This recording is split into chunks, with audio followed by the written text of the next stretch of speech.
सब कैसे हो और आप सबकी स्टडी कैसे चल रही है? तो बच्चों, आप सब मुझे बताओ कि ऐसा क्या है जो हम सबको पसंद है? बोलो बोलो, सोचो सोचो।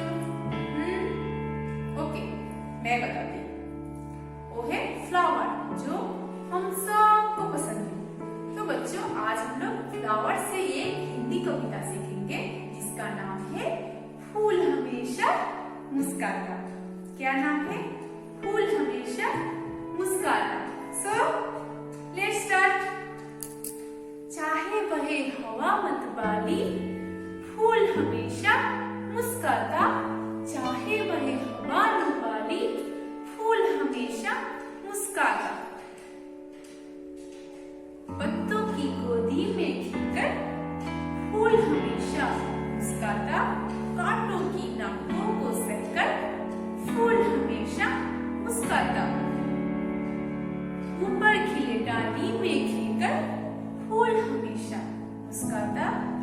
नीचे टपक धूल में मिलकर फूल हमेशा मुस्काता।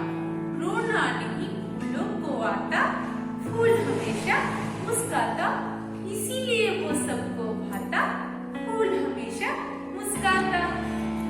तो बच्चों, इस कविता से हम लोगों को क्या समझ में आ रहा है कि फूल हमेशा मुस्कुराता रहता है ना?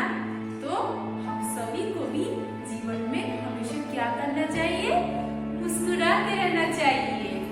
ओके, है ना? तो और आप सबको क्या करना है? आप सबको ये वीडियो देखने के बाद क्या करना है? मुझे लाइक, शेयर एंड सब्सक्राइब करना है और ढेर सारा कमेंट्स करना है ना? तो आज के लिए